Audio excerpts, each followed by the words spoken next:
So huwag natin kalimutan yung biyaya na ito na nais ng Diyos na ipamanhid sa pamagitan ni San Jose. No? Sa bababa ng pamamalaan, no? Makita natin, sabi nga ho, no? Mayroon tayong dito tinatawag na nakatakdang ikasal si Maria kay Jose. No? Ang tawag po dito ay betrothal. No? Para po sa mga Hudyo, ito'y may rito. No? May rito talaga ito ng betrothal. No?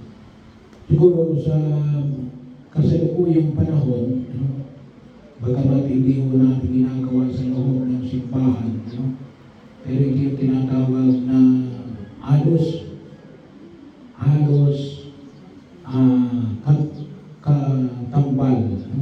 O halos katulad ng betrothal ay yung tinatawag nating engagement. No? So, kailangan kumisa pag sinabi natin engagement, no? Kalimitan ang gumagawa lang nito yung mga mayayaman. No? Pero nung panahon ni Jesus, bahagi ito ng kultura ng mga Hudyo. No? Yung tinatawag natin pagkatakda ng pagkakasal. Bagaman hindi pakasal. No? Pero itinatagda na. No? At may bahagi ito ng mga ritual na ginagawa ng mga Hudyo. Kaya lang, nakita natin natin na pag-alaman ni Jose, no? Na nagdadalang tao si Maria. No? Nagdadalang tao si Maria. Pero of course, alam niya, hindi kanya yun. No? Kaya anong kanyang binalak na gawin? Na in fairness din naman kay Maria, no?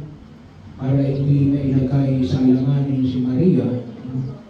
Ang kanyang ginawa ay nais niyang lumayo, umalis sa kanila para maging bahagi natin, maalis yung bigat kay Maria.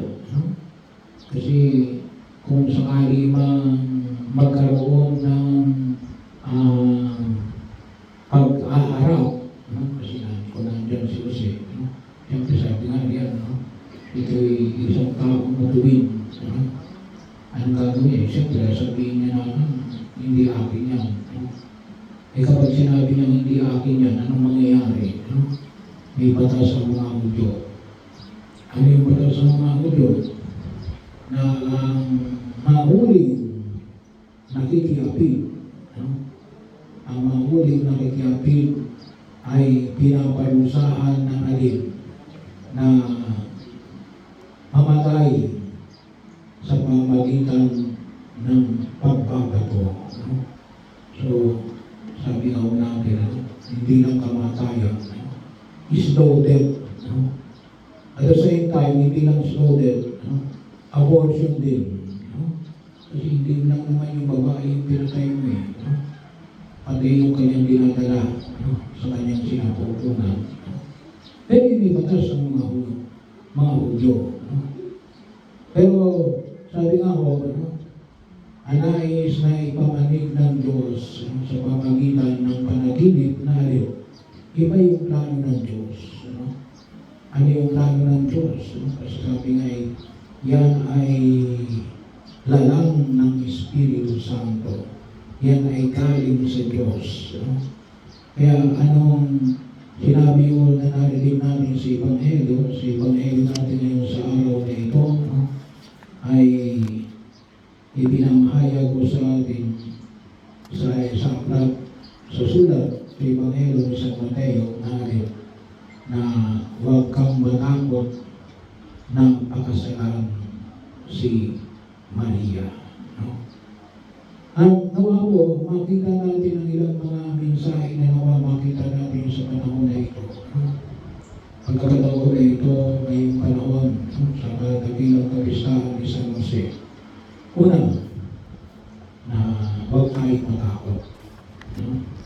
Huwag tayong matakot. Marami natatakot ngayon. No? Sabi nga ho ay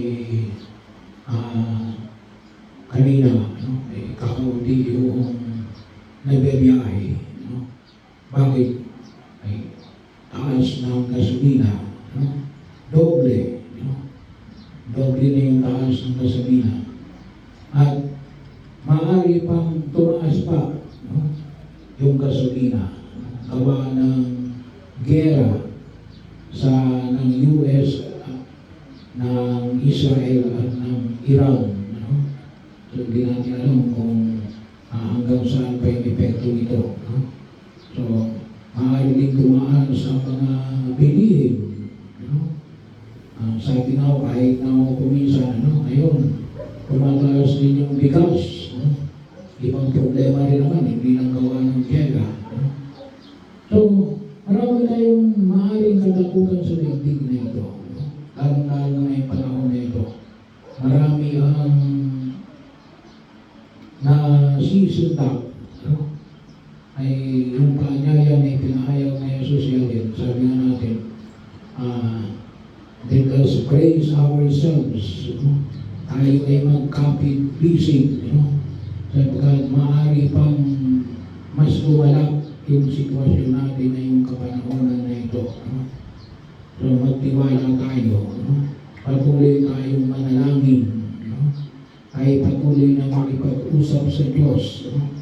Tingnan natin kung ano yung pwedeng gawin ng buong may kapal. Kaya kalimutan na yung panahon na ito ay isama ninyo sa inyong panalangin ang matigil na ang gera.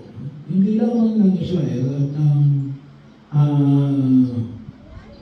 Iran at ng US, nagkaroon din ng Russia at ng Ukraine. Pero kasi mas malaking epekto na naramdaman natin ngayon gawa ng Iran, Israel at US na pagtutunggali. Kaya palagi nating isama sa ating panalangin, sa ating mga misa, sa pagdarasal ninyo ng Santo Rosario. Bahagi yun, yung pag-aalay kapwa natin ngayon, yung pagdarasal natin ng istasyon ng Cross, ay palagi natin isama sa panalangin. At magtiwala tayo na rin kuminsan hindi natin alam kung ano yung hinaharap, pero maliwanag naman na makita natin na meron na tayong kutusin, malapit na reference point. Ano yung malapit na reference point? Ay yung pandemya. Kasi nung panahon ng pandemya, hindi natin alam kung ano ba ang mangyayari. Pero kahit na walang maliwanag panahon ng solusyon, alam na nagtitiwala tayo na hindi tayo pababayaan ng Diyos. At yun po yung bahagi na makita natin kay San Jose. Kay San Jose. Bakit? Kasi yung kanyang pagtitiwala sa Diyos na alin. Anong sabi kay San Jose? Pakasalan mo si Maria. Kasi ito yung kalooban ng kung may kapal. Kahit na hindi yun ang nakita niyang solusyon, ang nakita niyang solusyon niya din, ay hiwalayan niya si Maria at umalis at pumunta sa malayong lugar. Pero anong sabi ng Diyos kanya? Pakasalan mo si Maria. Huwag kang matakot. Kaya yun po nawa, patatagan natin yung ating kalooban sa pagkilos na ito na nawa ay makita natin sa biyaya na hinaharap natin lalo-lalo na ngayong kapanahunan na ito. Hindi natin alam kung ano yung magiging solusyon, pero kayo nagtitiwala natin, hindi tayo pababayaan ng Diyos. Yung pagtitiwala na ibinigay rin ni San Jose sa Diyos. Ang kung mapansin natin, alin, walang katiyakan at alin sa pamamagitan lamang ng panaginip. Sa pamamagitan lamang ng panaginip. Pero dahil nainiwala siya na alin, yun ay galing sa Diyos. Galing galing sa Diyos. Pangalawa, patuloy ng pagtugon natin, no?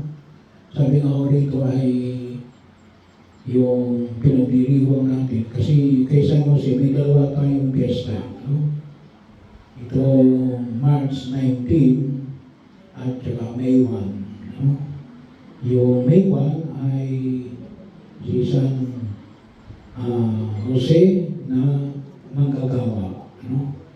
Itong March 19 ay ang tawagan natin ay Patriarka, no? Bilang asawa ni Maria at bilang amain ng ating Panginoong Heso Kristo, no? So, napakahalaga ho na makita natin yung kahalagahan ng pagkilos ng Ama ng tahanan, no? Alam natin yung Ama ng tahanan, no? Sabi nga natin, kalimitan ho, kapag yung Ama ng tahanan ay palagi nagsisimba, kalimitan, no? Yung buong pamilya, no? Ay nagsisimba, no? Kaya lang, sabi nga natin, no? Kakaunti yung mga lalaki, no? Pero naman ipanalangin natin na sila yung manguna, no? Manguna na makita yung kanilang mabuting halimbawa na ilapit ang kanilang pamilya sa Diyos. Na may pakita natin yung pagtugon sa anumang kalooban ng Diyos, no? Sa loob ng pamilya, no? So nawa po ay mas may marami pang mga kalalakihan, no? Na tumulad kay San Jose at makita yung karangalan na ito ng pagiging, kung tawagin po natin ay nangangalaga sa pamilya bilang protector, no? Hindi lamang protektahan para mabigyan ng sapat na pagkain, no? Kasi yung kalimitan trabaho ng mga tatay, magamat ngayon may mga nanay na nagtatrabaho, no? Pero tulad nga po na ipinahayag, no? Si San Jose ang nagkaanak buhay kasi yung panahon na yun, bawal magtrabaho ang babae, no? Bawal magtrabaho ang babae. Later na lang ngayon nang pinapayagan na magtrabaho yung babae. Kaya kung inyong makikita yung libro ni Ruth, no? Makita natin na kasi nawala na yung mga asawa ni Noemi at ni Ruth. Ano na lang ginagawa ni Noemi at ni Ruth? Namumulot na lang sila ng mga tira-tira na trigo na pinagkapasan, no? Hindi sila pwedeng makasama ng pagkakapas kasi hindi sila mga lalaki, no? So, nung panahon ng kahit anong panahon na Jesus, ano, ay hindi pinagtatrabaho ang mga babae. Kaya kapag walang lalaki, talagang nagugutom ang pamilya, no? Bahagi ko na makita ko natin. Kaya napakahalaga, pinoprotektahan ang kanyang asawa at ang kanyang mga anak, no? Itinataguyod ng maayos, no? Para higit na makita natin yung kaganapan ng pagkilos, no? Na pinangangalagaan ng Ama, no? Yung tawag natin Ama ng tahanan, no? Yung itinuturo natin na haligi ng tahanan, no? Kaya sa po, panalangin natin, no? Yung lahat ng mga ama, no? Na tunay na maging tapat, no? Sa kanilang asawa at tunay na pangalagaan ng kanilang mga anak, no? So ngayon, malamang marami ngayon na nakikita natin na problema na hinaharap, no? Kanina sa balita, ano? Hindi binanggit kung saan sa Laguna, no? Yung Negro sa Laguna, no? Hindi binanggit isang paaralan na yung mga bata, ano? Ay ay hindi namamalayan, minumog. No? Kasi may naglalaro ng Roblox. No? So, yung mga bata, alam yan, kung ano yung Roblox. No?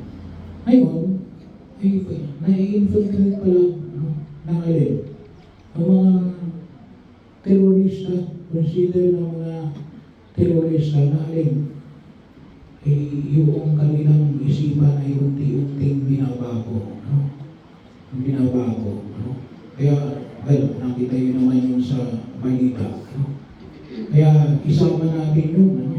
Na baka ang inyong mga anak ay baka hindi ninyo nagkagabayan. No? Ay bakit? Mabuti na lang bang naabutan. No? Kasi yung cybercrime ng PNP, no? Ay medyo aware doon sa mga tinatawag na yun. No? Pero mo yun, no? Laro ng mga bata, pinapasok ng mga matatanda para baguhin yung isip ng mga bata. No? Doon sa laro. No? Kasi may chat box doon eh. No? Kaya doon nila inaayos. Lilipat sila ng isang chat box na hindi mamamonitor ng iba. No?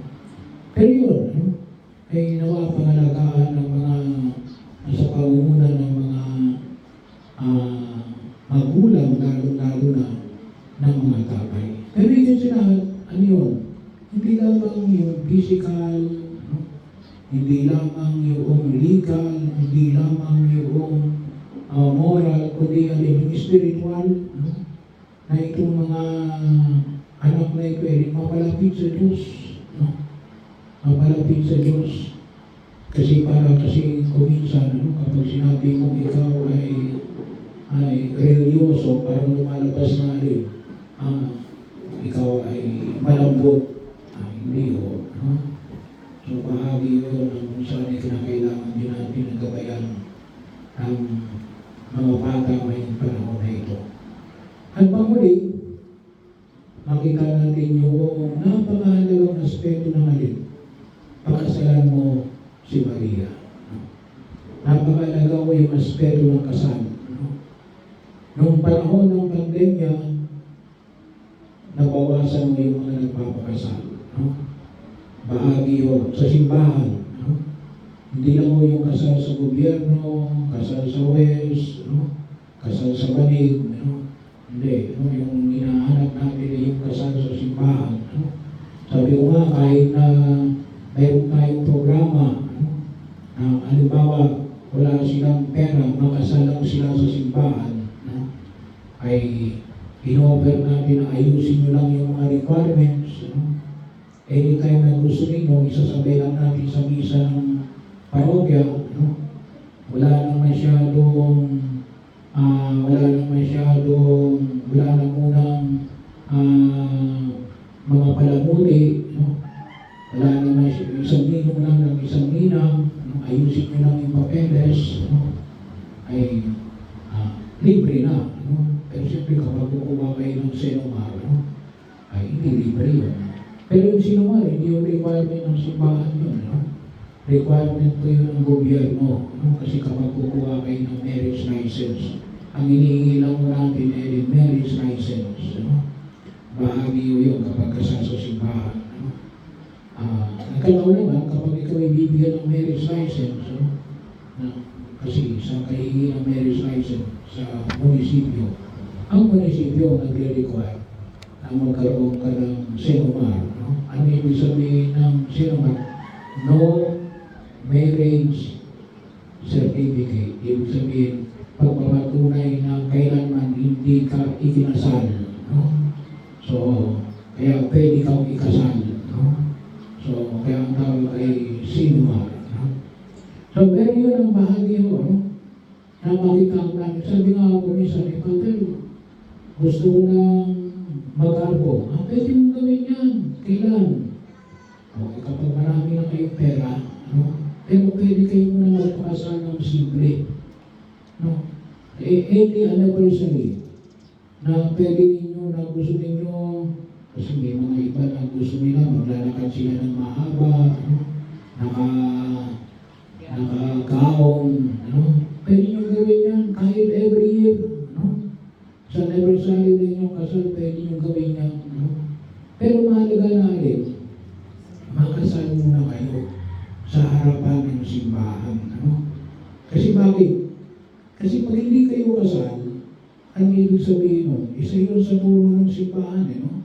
Magpakasal ka sa ngayon sa turo ng simbahan. Bakit? Kasi kapag hindi ka kasal, ay namumuhay ka sa kasalanan. No? Ikaw ay lumalabag sa batas ng alin, ika-6 at ika-9. No?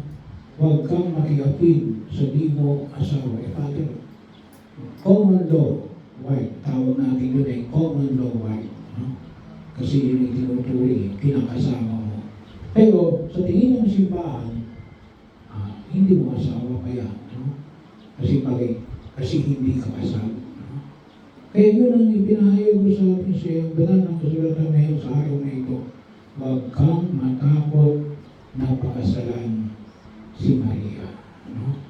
Bahagi yun sapagkat malaki yung kapangyarihan na ibinibigay ng sakramento ng kasal. No? Hindi lamang sa asawa, kundi maging sa inyong mga anak. No? Bahagi yun ng pagkilos ng patuloy na paggalaw ng pagpapala ng Diyos. Na, kung tutusin po, ay sumasalin saan? Sa pagsunod, sa kalooban ng Diyos. Isa na siya. Kaya, sa pagkakataon na ito, sa lahat ng ito, no? Ang mga takot, ilingin natin sa Jose, ipanalangin mo kami. No? Sa mga pagkakataon na nakita natin na magkaroon ng patuloy na lakas ang mga magulang sa panguna ng mga tatay ng pangalagaan ng kanyang pamilya, San Jose, ipanalangin mo kami. Para Ginoo, makita natin yung kahalagahan ng sakramento ng kasal, no? Na napakahalagang biyaya na ipinagkakaloob ng Diyos, no? Sa mga nagnanais na magsama bilang mag-asawa at magtaguyod ng kanyang pamilya, San Jose, ipanalangin mo kami.